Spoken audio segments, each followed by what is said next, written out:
Assalamualaikum warahmatullahi wabarakatuh. Alhamdulillahirabbil alamin. Allahumma sholli ala Muhammad wa ala ali Muhammad. Saudara pendengar, kata sholawat merupakan bentuk jamak dari kata sholat. Artinya adalah ibadah, doa, rahmat dari Tuhan, dan memberi berkah. Dengan demikian, ada beberapa pengertian tentang sholawat yang terkandung dalam firman Allah Subhanahu wa Ta'ala berikut ini.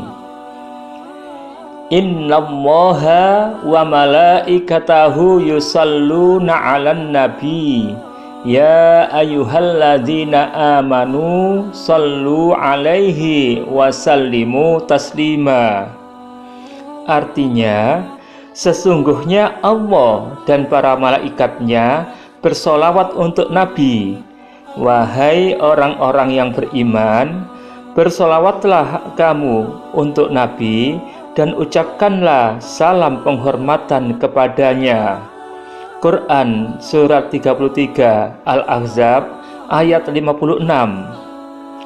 Pengertian solawat untuk Nabi kalau dari Allah Subhanahu wa Ta'ala berarti memberi rahmat.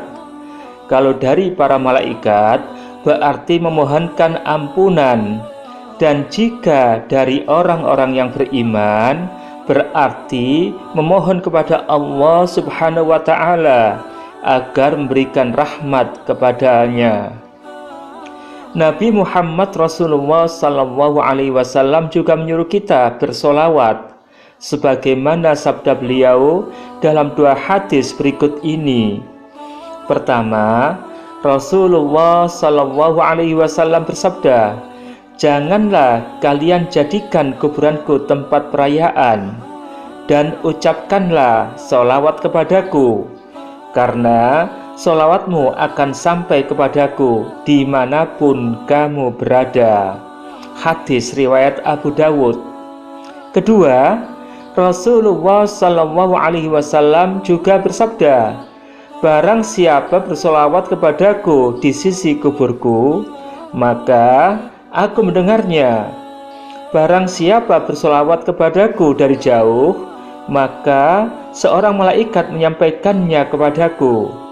Balasannya ia dicukupi urusan dunia akhiratnya, dan kelak aku menjadi saksi dan pembelanya. Hadis riwayat Baihaqi. Saudara pendengar, sekalipun bersolawat termasuk zikir mutlak, yakni bisa didawamkan pada setiap kesempatan, namun ada saat-saat tertentu kita dianjurkan membacanya. Setidaknya ada 12 waktu kita dianjurkan bersolawat. Pertama, sewaktu akan masuk dan akan keluar dari masjid atau musola. Ibnu Sunni meriwayatkan, apabila hendak memasuki masjid dan keluar dari masjid, Rasulullah Sallallahu Alaihi Wasallam membaca, Bismillah, Allahumma sholli ala Muhammad. Artinya, dengan nama Allah, wahai Tuhanku, limpahkanlah rahmat atas Nabi Muhammad. Kedua, setelah mendengar azan selesai, Rasulullah Sallallahu Alaihi Wasallam bersabda, apabila kalian mendengar kumandang azan, jawablah dengan bacaan yang sama. Setelah selesai, bacalah sholawat kepadaku. Hadis riwayat Muslim dan Ahmad. Ketiga, setelah membaca doa tasyahud akhir. Dalam hal ini, Rasulullah Sallallahu Alaihi Wasallam mengajarkan sholawat Ibrahimiyah, yakni Allahumma sholli ala Muhammad wa ala ali Muhammad kama shallaita ala Ibrahim wa ala ali Ibrahim wa barik ala Muhammad wa ala ali Muhammad kama barakta ala Ibrahim wa ala ali Ibrahim fil alamina innaka hamidum majid.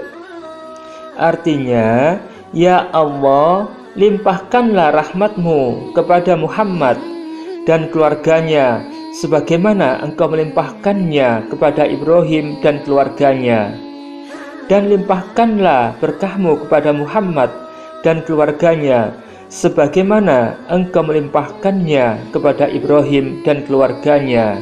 Hadis riwayat Muslim. Keempat, bacalah sholawat pada awal dan akhir doa. Nabi Muhammad SAW bersabda, sesungguhnya doa itu terhenti antara langit dan bumi, tidak naik sedikit pun, kecuali setelah kalian bersolawat atas Nabi kalian. Hadis riwayat Tirmizi. Kelima, bacalah sholawat pada hari Jumat. Nabi Muhammad Rasulullah SAW bersabda, sesungguhnya harimu yang paling utama adalah Jumat, maka perbanyaklah membaca sholawat kepadaku pada hari itu. Hadis riwayat Abu Dawud, Nasai, dan Ibnu Majah. Keenam, bacalah sholawat dalam khutbah dan menjelang mulai pekerjaan yang baik.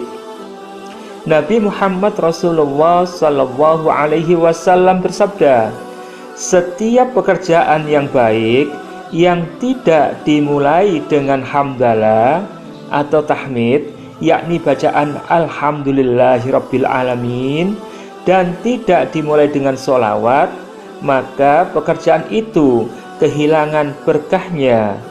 Hadis riwayat Abu Dawud. Ketujuh, bacalah sholawat dalam sholat jenazah. Imam Syafi'i dalam musnadnya menuturkan, salah satu sunnah Rasulullah SAW dalam sholat jenazah adalah membaca sholawat setelah takbir kedua. Kedelapan, bacalah sholawat sewaktu mendengar nama Nabi Muhammad Rasulullah SAW disebut. Nabi Muhammad Rasulullah SAW bersabda, orang yang kikir atau pelit itu adalah orang yang tidak mau membaca sholawat ketika mendengar namaku disebut. Hadis riwayat Ahmad. Kesembilan, bacalah sholawat ketika telinga berdengung. Nabi Muhammad Rasulullah SAW bersabda, apabila telinga salah seorang di antara kalian berdengung, bacalah sholawat atasku. Hadis riwayat Imam Sunni. Kesepuluh, bacalah sholawat setiap menghadiri pertemuan.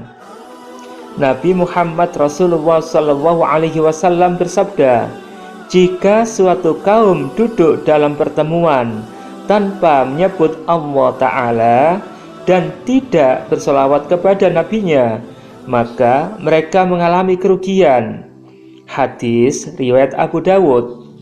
Kesebelas, bacalah sholawat usai membaca talbiyah. Muhammad bin Qasim berkata, seseorang diperintahkan membaca sholawat untuk Nabi apabila selesai membaca talbiyahnya. Hadis riwayat Syafi'i dan Daruqutni. Ke-12, bacalah sholawat saat menziarahi makam Nabi SAW.